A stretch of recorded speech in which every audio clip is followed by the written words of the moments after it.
BAW 212 versus Tank 300 in off-roading conditions. My friends, the comparison continues. Welcome to part 2 of these videos. If this is the first video you're watching, I highly recommend that you watch the part 1 that was posted last week on my channel for context and other things so that I don't have to repeat myself.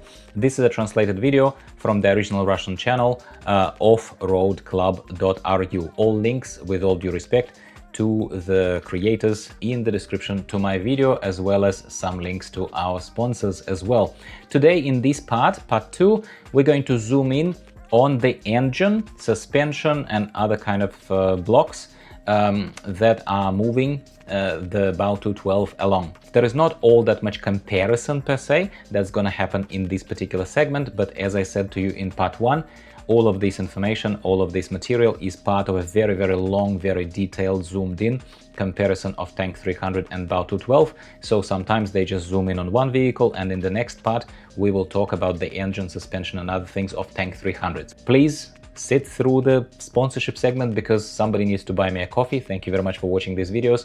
This video is once again sponsored by our old friends Autocast, creators of a variety of wireless Android Auto and Apple Carplay adapters for your car. Very compact ones, slightly bigger and more powerful ones, AI boxes, basic adapters, you name it. We've been using Autocast devices for the past like 3 years in incredibly hot Australian summers. My wife was using an older model, then we switched to a more compact device by another, also rather respectable manufacturer. However, that adapter got cooked in the summer. So guess what happened? We went back to what we knew, to the sturdy and robust adapters by Autocast. So thank you, Autocast, as always, for being with us and sponsoring this video. So what is under the bonnet of this BAW 212? Let's take a closer look at its engine.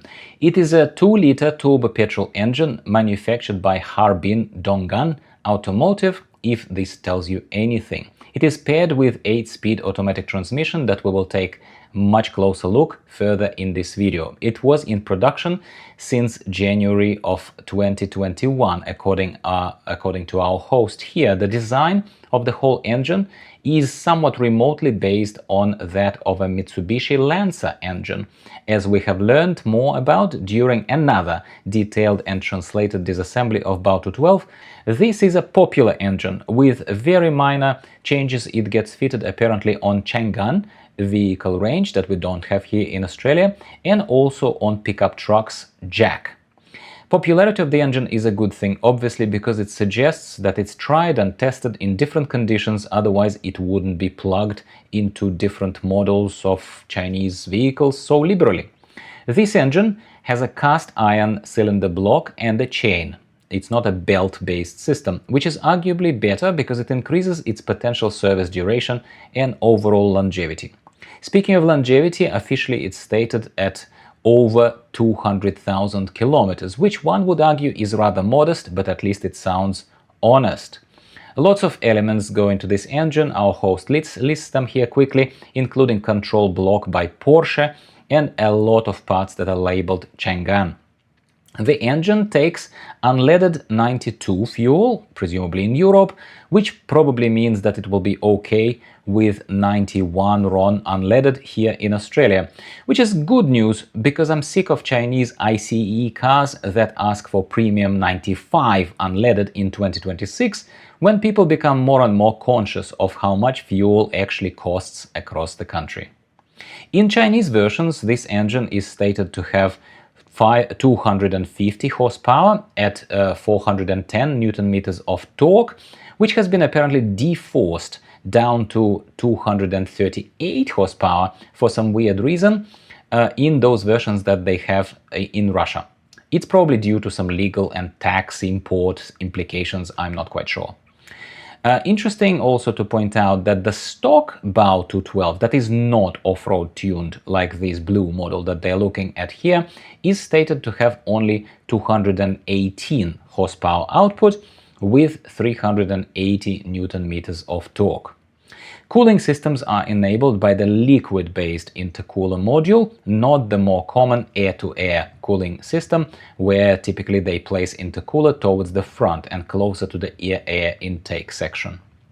Battery has this appendage at the top that powers electric pulley, and electric generator module is pointed at very quickly there, placed rather low, almost underneath the main engine block. Air intake is placed in the right fender. There is electro-hydraulic power steering here that we can see one of the modules there connected with yellow cables. There are also, it's also pretty low and hard to reach from the camera viewpoint anyway. This black patch is covering the hole where they used to have a turning seeker projector light that was installed there, but apparently during the Forester off-roading adventure it was damaged and bent by some branches, so they decided to take it off completely before it gets worse and patch it up. Looking under the plastic of the frontal bumper, yes, it's very dirty, we can see how theoretically you could get access to service the parts that need to be servicing or replacement, such as anti-fog lights or parking sensors that would be embedded there in the bumper somewhere.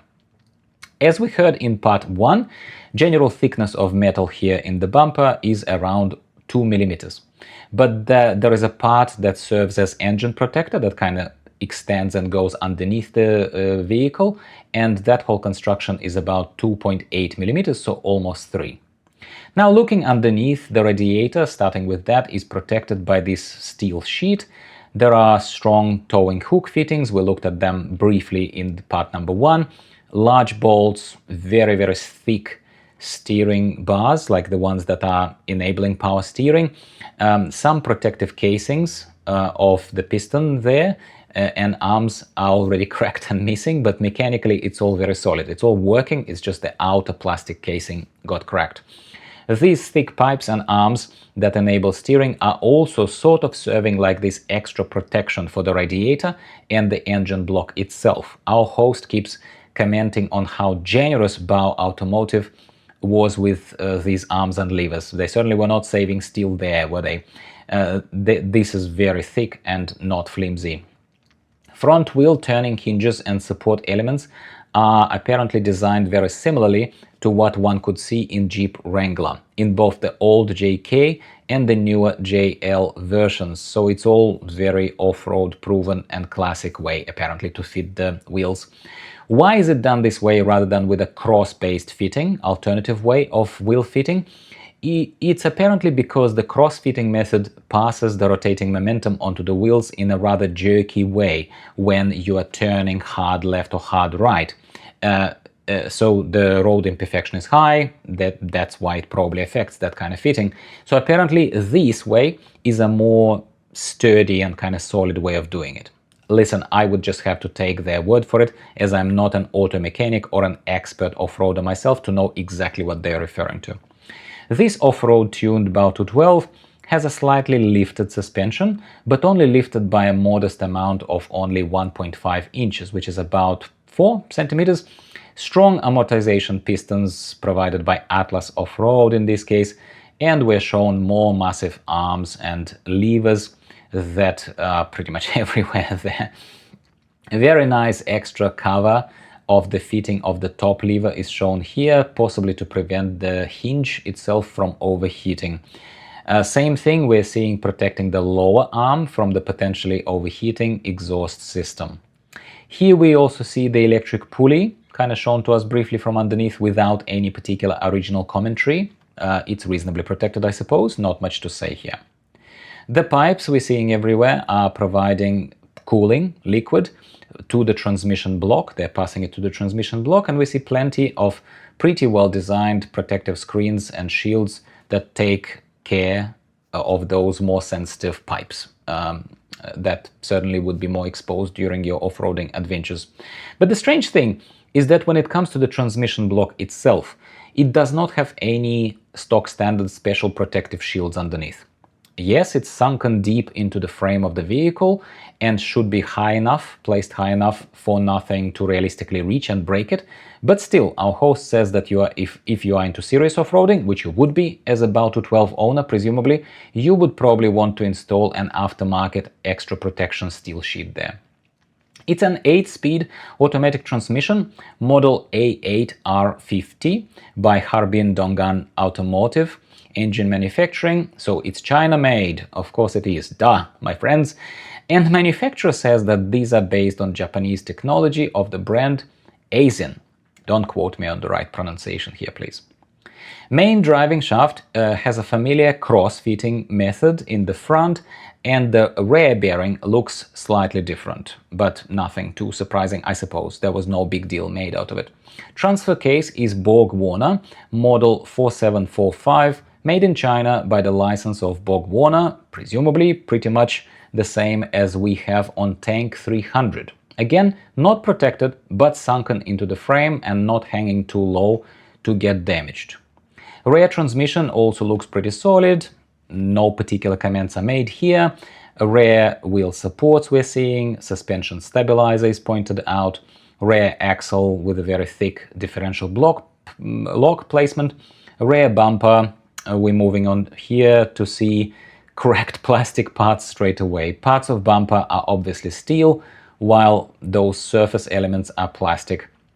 Only a single towing hook and a slot to fit the rear, that ball, the weight-bearing ball, the one that you attach trailer to.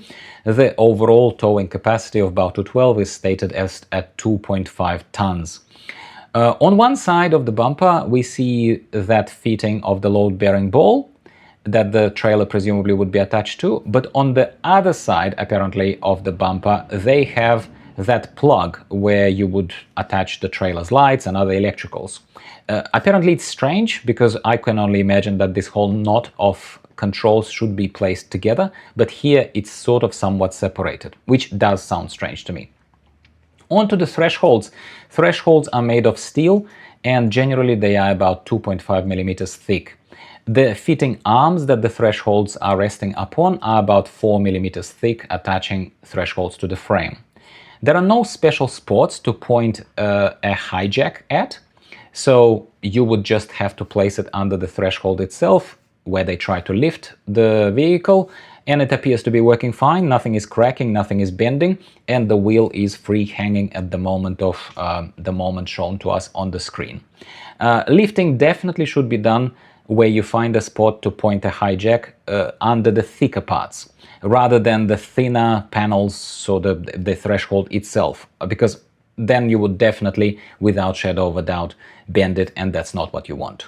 And this is it, my friends. Now you know a lot about the suspension, different modules, including the engine of BAW212 petrol version, coming to Australia and other parts of the world. Let me know what you think. Do you think that this is a little bit too legacy, too kind of old school maybe for the modern day and age of 2026? Or are you also in the camp of people who thinks that proven technologies are what delivers the best results in off-road conditions and unpredictability of the modern kind of driving society, I suppose? As long as you're not into EVs, if you're still staying strong in the camp of ICE off-roaders. In the next video, as I already said, very likely I'm going to continue translating parts of this video for you, giving justice to the original content, and talk to you about how the engine is working, transmission and other kind of modules are assembled according to our experts here on Tank 300. So once again, welcome to all this series. If you watched the whole video, I really appreciate your patronage and you being here with me, letting me know what you think, or even your like is always very much appreciated.